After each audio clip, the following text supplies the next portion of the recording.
हाँ जी बेटा, सबसे पहले मैं टेस्ट डिस्कस करने लगी हूँ परमुटेशन कॉम्बिनेशन की, जो बच्चों ने गलतियां की थी। फर्स्ट क्वेश्चन तब था, find the number of arrangement of letter of the word independence. पहले उसने कहा कि इंडिपेंडेंस वर्ड की अरेंजमेंट मेरे पास को है इंडिपेंडेंस। हाँ जी, सबसे पहले तो देखो कितने वर्ड्स हैं, 1 2 3 4 5 6 7 8 9 10 11 12 12 के 12 को अरेंज करना है। अब रेपिटेशन भी है क्या नहीं? कितने वर्ड्स हैं? ई कितनी बार है? 4 बार। एंड कितनी बार है? और D 2। This is my answer. काम खत्म। पहले पार्ट ये नॉर्मली बच्चे भूल गए क्योंकि मैंने ऊपर लिखा था और नीचे 2 पार्ट्स दिए थे, और maximum of you forget to do this question, जबकि मैंने कराते हुए भी बोला था बेटा भूलना मत। बहुत बार पेपर में क्वेश्चन ऐसा ही आता है कि ऊपर क्वेश्चन दिया हुआ है और नीचे जो है और बच्चे भूल जाते हैं करना। ओके, तो प्लीज डोंट फॉरगेट दिस। उसके बाद बेटा मेरे पास जो है, लेट अस सी सेकंड, जो फर्स्ट मतलब पार्ट दिया हुआ था, do the word start with P. एक फिक्स कर दिया मेरे पास कि पहला वर्ड पी है। अब बाकी कितने रह गए? 11 वर्ड्स हैं। पी नहीं ना रिपीट होना, तो क्या हो जाएगा? 11 फैक्टोरियल मेरे पास हो गए। क्या हो गया मेरे पास? 11 फैक्टोरियल डिवाइडेड बाय 4 3 2। वो तो सेम ही रहना ना बेटा, कोई ना कोई और गलती होगी है ना। उसके बाद जो है मेरे पास जो है नेक्स्ट, उसने क्या दिया हुआ है, do the word begin with I and and with P.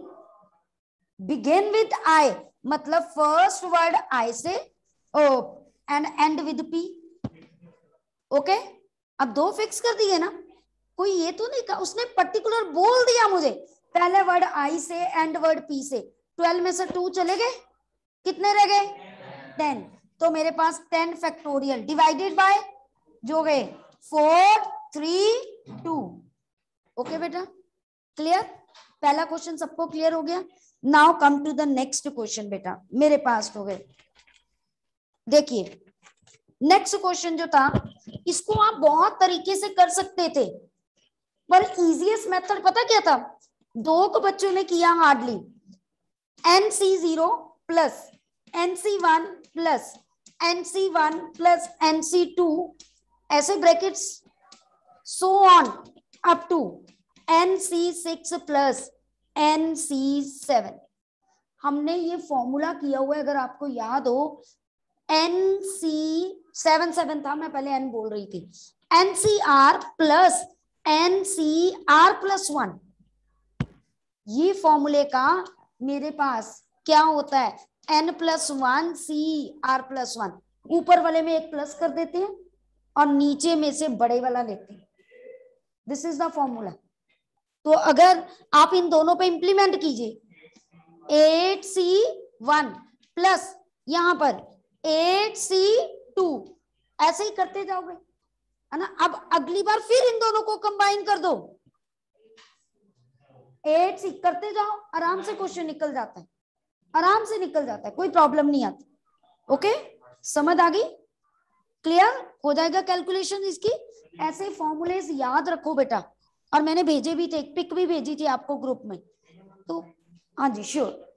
मैंने कंप्लीट नहीं किया, मैंने जस्ट फॉर्मूला बता दिया आपको। मेरे पास आंसर्स नहीं है बेटा, इजी सा आंसर था, कोई मुश्किल नहीं। और जरूरी नहीं कि किसी बच्चे ने एंड तक नहीं सॉल्व किया और मैंने नंबर, मतलब अगर आप ऐसे आंसर, मतलब जो भी मान लो 9C2 में आंसर बच रहा है, किसी ने वहां तक भी लिख दिया, we will give you full credit. ठीक है, चलिए नेक्स्ट मेरे पास क्वेश्चन जो है, ये तो एनसीईआरटी का ही क्वेश्चन था। NC12 is equal to NC8। मैंने आगे भी आपको बताया था कि NC ये सेम है, ये सेम नहीं है, तो एक ही ऑल्टरनेटिव होता है। अगर आपको याद हो NCR मेरे पास R1 ले लेते हैं, इक्वल टू NC या N1 R2 है, कोई बात नहीं, तो मेरे पास जो n होता है वो क्या हो जाता है, चलो इन दोनों को माइनस करके भी इक्वेट कर देते हैं, तो जैसे मर्जी कर लो आप, जो है बिल्कुल जी ऐसे भी लिख सकते हो, डजंट मैटर। ओके जी, क्लियर। यहां पर जो है एक सेकेंड वेट, आप एक स्टेप में ऐसे भी करके दिखा सकते हो अगर आपको लगता है, क्योंकि मेरे पास जो है n हमेशा दोनों के डिफरेंस के इक्वल, आप इधर डिफरेंस इक्वेट कर रहे हो, मेरे पास जो है आप NC12 इज इक्वल टू मेरे पास जो है NC(n-8) ऐसे लिख लीजिए एक बार, आपको इजी रहता है, क्योंकि मैंने आपको बताया था ना 7C3 है, that is equal to 7C4 also, दोनों का डिफरेंस, तो वही यूज किया। तो यहां पर कंपेयर कर लो, 12 इज इक्वल टू, और n की वैल्यू कितनी आ गई 20, जैसे मर्जी कर लो, सीधा फॉर्मूला लगा दो या आप ये स्टेप करके दिखा दो, हमें कोई प्रॉब्लम नहीं, बात समझ आ गई। अब नेक्स्ट मेरे पास जो है क्वेश्चन, हाउ मेनी 4 लेटर्स, है ना, let us see this question, how many 4 letter words can be formed using ineffective,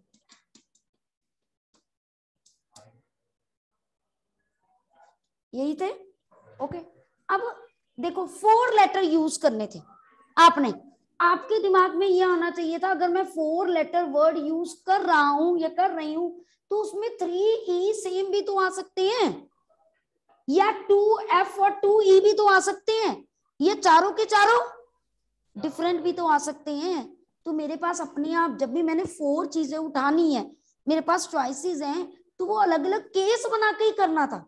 कैसे केस बनाना था, मैंने फर्स्ट केस 4 आर डिफरेंट, अगर आपको याद हो मैंने आई थिंक वर्ड असैसिनेशन का करके दिखाया था, या है ना, जिसका भी दिखाया था। तो इसमें सबसे पहले बेस्ट वे क्या होता है, जो सेम से मैं ना उनको अलग अलग कर लो, कैसे, आई से शुरू करूं, आई 2 है, फिर N 1 है, फिर मेरे पास E 3 है, F 2 है, C 1 है, T 1 है, I हो गया, V ये बनाना। ओके, उसका बेनिफिट क्या है कि मुझे क्लियर कट पता चल जाएगा कि मेरे पास वर्ड्स कैसे। अब अगर मैंने चारों के चारों डिफरेंट लेने, यानी 2 आई में से मैं एट ए टाइम कोई एक ही ले सकती हूँ, मैं दोनों आईज नहीं ले सकती ना, तो एक चॉइस ये है, 1 choice is this, 1 choice is this, 1 choice is this, 1 choice is this, 1 choice is this, 1 choice is this, कितनी चॉइसेस है, 1 2 3 4 5 6 7, I am having 7 choice to select. मैं लगाने को मैं सीधा परमोटेशन भी लगा सकती हूँ, पर क्योंकि आगे कई क्वेश्चन है जिसमें मुझे सिलेक्ट करके फिर उसको अरेंज करना है, तो मैं अभी से बच्चों को कहती हूँ वैसे ही करो। कितनी चॉइसेस थी मेरे पास, 7 में से जो है मैंने 4 को सेलेक्ट किया, कर लिया, इनटू अरेंज कर दो 4 के 4 को। कोई बच्चा यहाँ पर 7P4 भी लगा देगा तो दोनों के आंसर सेम होते हैं, क्योंकि आपको याद हो NPR is equal to NCR into R factorial, है कि नहीं। यहां आप जैसे मर्जी कर सकते हो, यहां तक समझ आया। अब सेकंड केस क्या होगा, second case 3 same and 1 other. अब एक ही चॉइस है, 3 वाले सेम की एक ही चॉइस है मेरे पास, है कि नहीं। एक ग्रुप में से एक ही सिलेक्ट करना, पूरा का पूरा ग्रुप आना है इनटू, अब ये नहीं आ सकता ना, इसको तो मैं एक ले ही नहीं सकती, है ही 3 थे, 3 के 3 कितने रह गए, 1 2 3 4 5 6 में से कितना सिलेक्ट करने मैंने, 1, ओनली 1, 3 कैसे बेटा, 3 सेम तो हो गए, एक ही वर्ड रह गया ना सिलेक्ट करने का, हो गया 6C1, 6 में से कोई एक मैंने सिलेक्ट करना, कर लिया, सिलेक्शन मेरी 4 की होगी। अब चारों के चारों को क्या करना है, अरेंज। अब मेरी एक बात, यहां पर मैंने जो 4 अरेंज किए इसमें 3e क्या है, सेम है, रिपीट हो रहे हैं, तो बाय 3 फैक्टोरियल भी तो करना है। यहां चारों के चारों डिफरेंट थे तो मैंने कुछ नहीं की। मेरी बात समझ आई? अब पता चला क्या गलती कर रहे थे आप लोग, है ना। और केस मेरे पास, मैं रब नहीं करूंगी, है ना। नेक्स्ट केस मेरे पास, ओ चलो उसको तो चाहिए भी नहीं। थर्ड केस, अब क्या केस आपके दिमाग में आता है? सेम टू सेम आ सकते हैं ना, आ सकते हैं कि नहीं? तो मेरे पास हो गए, देखो 1 2 3, सिलेक्ट कितने करने? 2 2, मतलब आएंगे तो इकट्ठे ही आएंगे ना, 4 थोड़ा करने।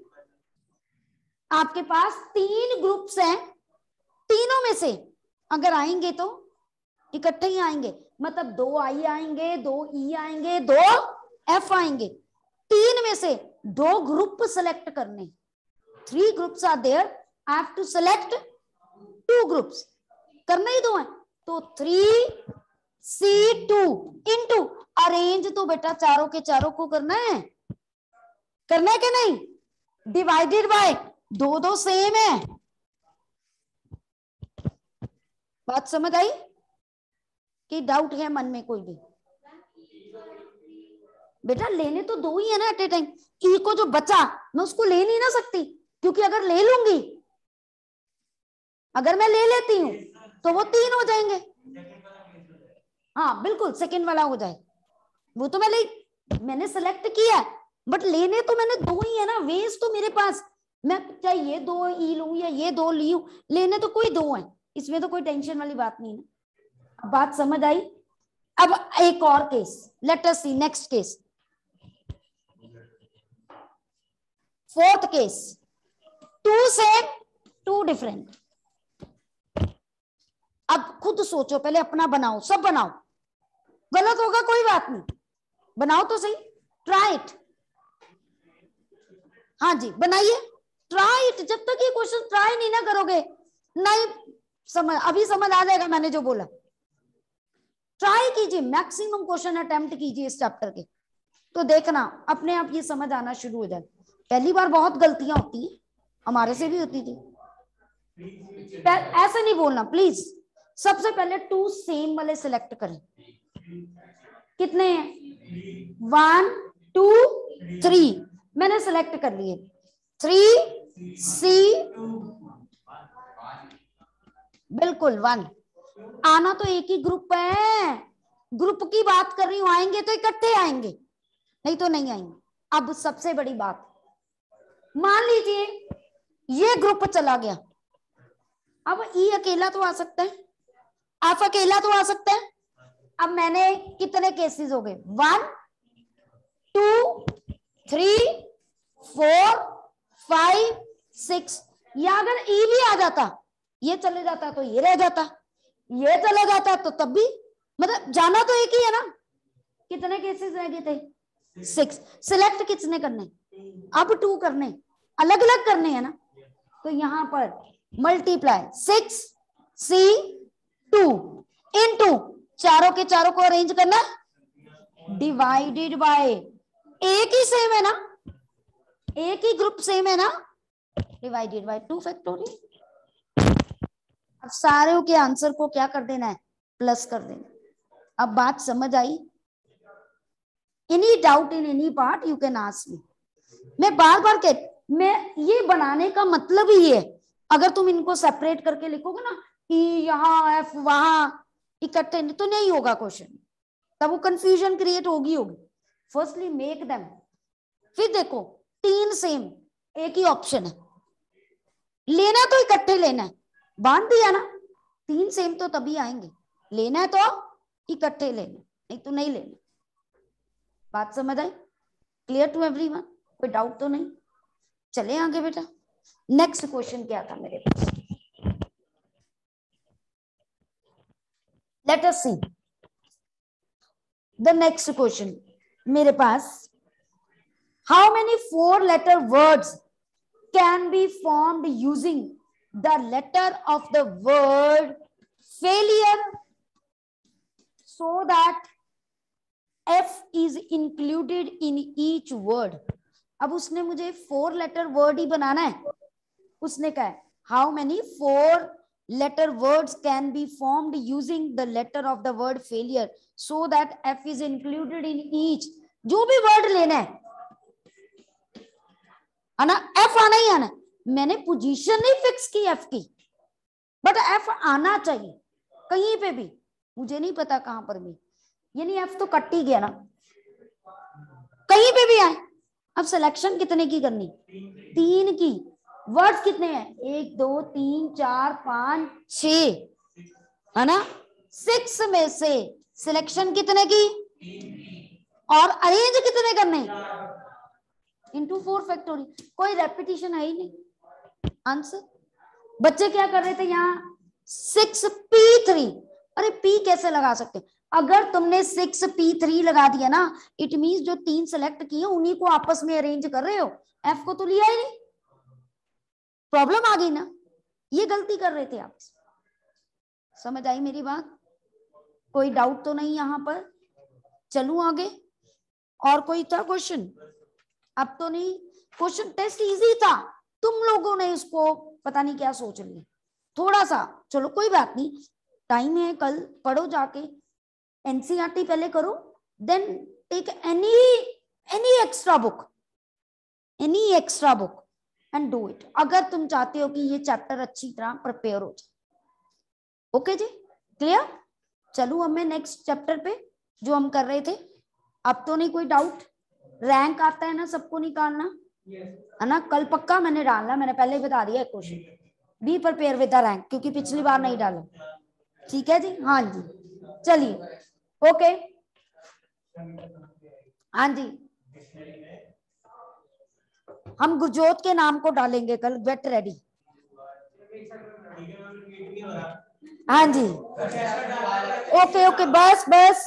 Now open your books for coordinate geometry that we are doing yesterday, that is introduction to 3-dimensional geometry on page beta 268. okay, be fast. मैंने कल सारे बेसिक कॉन्सेप्ट्स आपको समझा दिए थे. अब हमने एक्सरसाइज करनी है. फर्स्ट एक्सरसाइज अगर हमारे पास है 12.1, वेरी इजी टू डू, है ना? हम टर्न बाय टर्न सबसे पूछेंगे. Exercise 12.1. A point is on x-axis. What are its y coordinate and z coordinate? 0 0. कोई भी पॉइंट एक्स एक्सिस पे है तो वो कैसी फॉर्म में होता है? x, 0,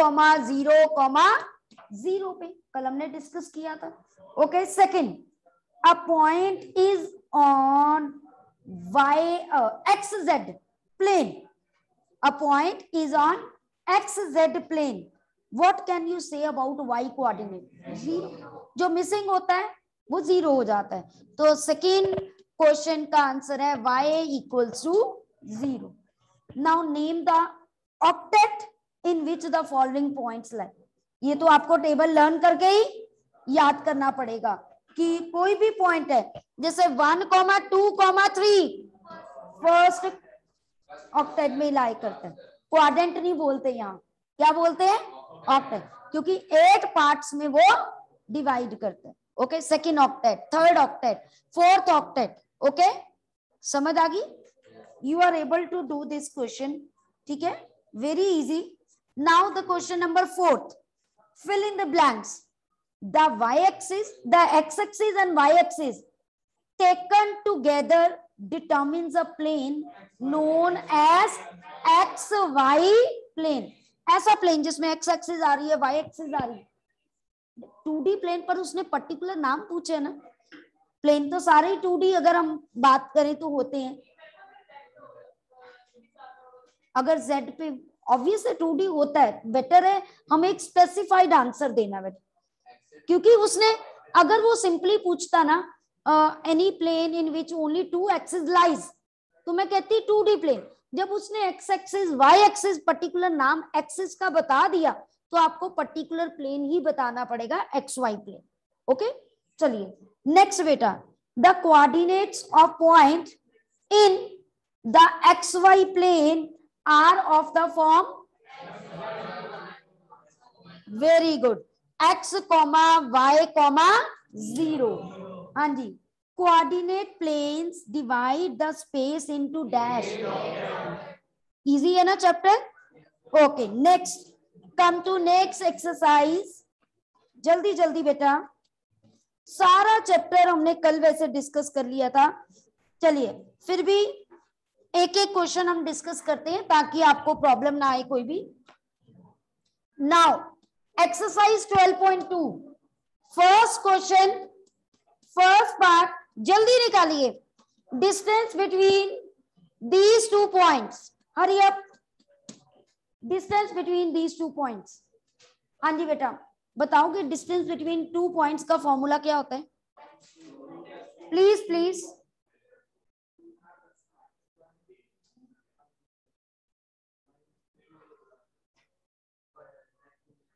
प्रॉब्लम पता क्या आती है मैथ्स में, मैं बार बार कहती हूँ, if any child is not confidently express the formula ना कहीं गड़बड़ी है। आप बोल रहे हो x2 minus x1 plus y2 minus y1 plus z2 minus z1, ना तो स्केयर बोला और ना अंडर रूट लगाया, तो बेटा प्रॉब्लम तो आएगी आएगी ना। जब फॉर्मूला ही हम लर्न नहीं कर पा रहे हैं, कहीं ना कहीं हम पीछे जाएंगे बेटा। कोई इतना मुश्किल काम नहीं मैंने कल करवाया था जो आप लर्न नहीं कर पाए, यही तो प्रॉब्लम है। This is the gap that you are not able to manage, try to manage it बेटा, ठीक है। कल लर्न होने चाहिए सारा कुछ। हाँ जी, क्या फॉर्मूला था? x2 minus x1 square y2 plus, कितना आंसर आया? सबका आ गया? पक्का? Okay, now show that the 3 points are collinear.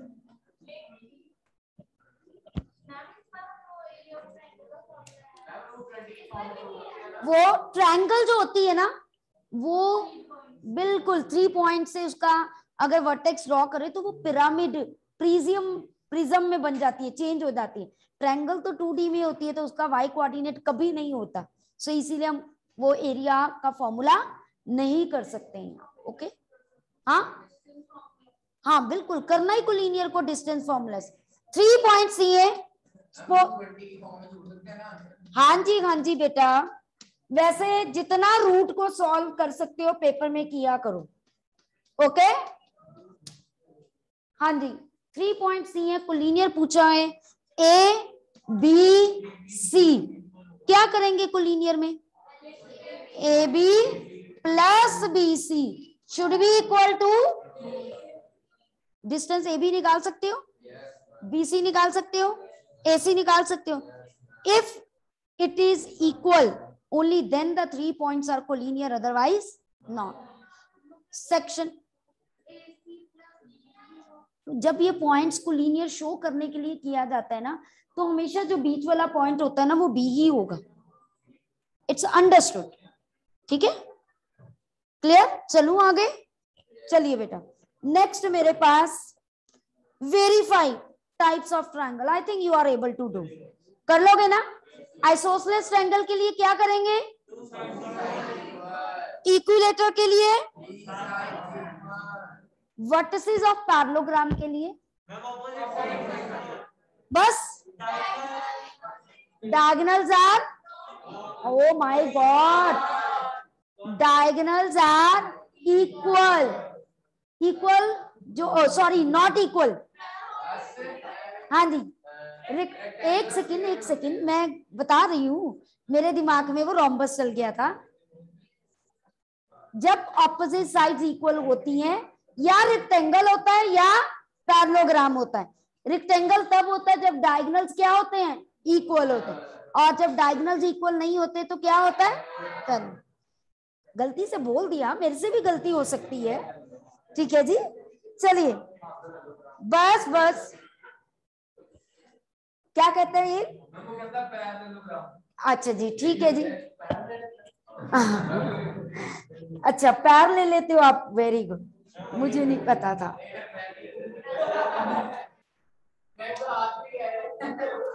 Find the equation, बहुत खुश होते हैं ऐसी बातों में। Find the, now you are wasting your time.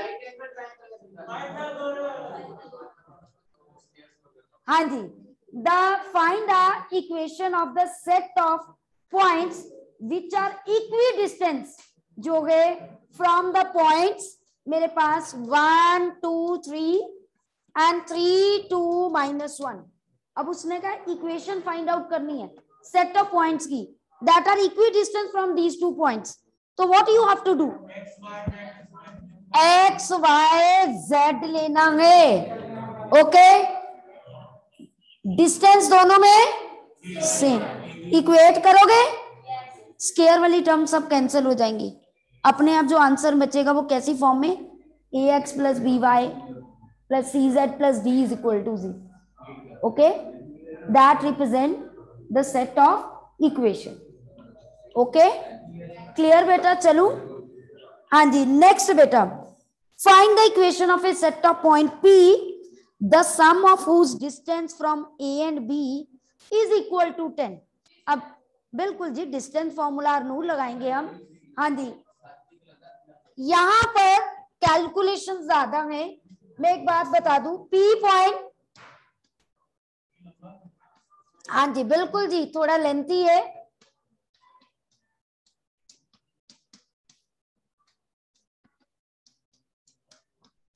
अब P पॉइंट का डिस्टेंस इक्वल दिया है, तो PA plus PB that is equals to 10।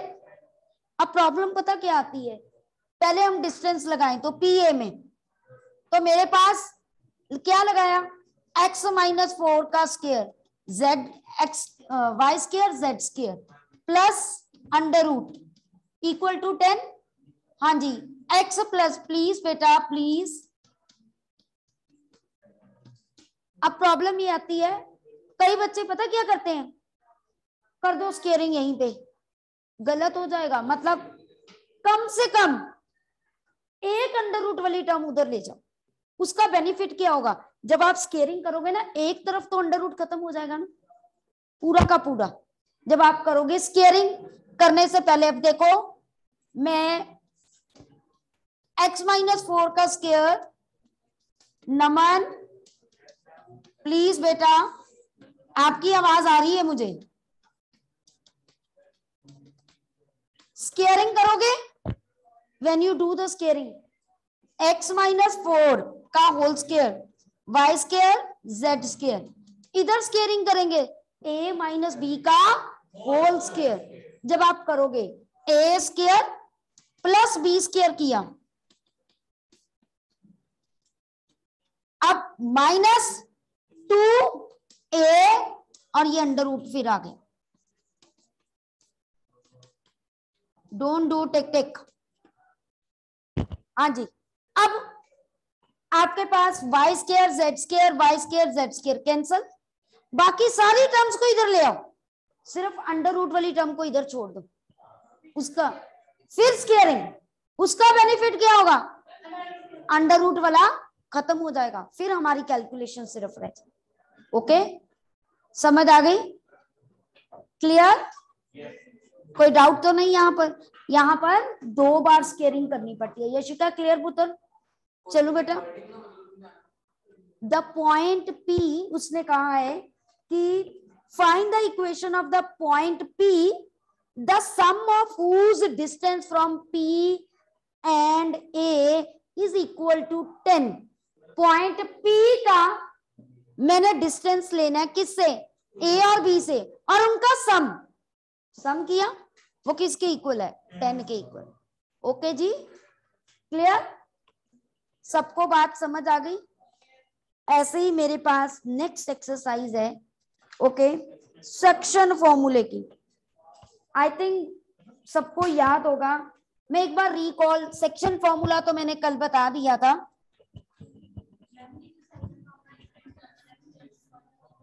वो बताती हूँ, सारा बताने लगे। हाँ जी, पेपर में इसीलिए नहीं होते, यहाँ पर आप हमसे हिंट लेते हो साथ साथ।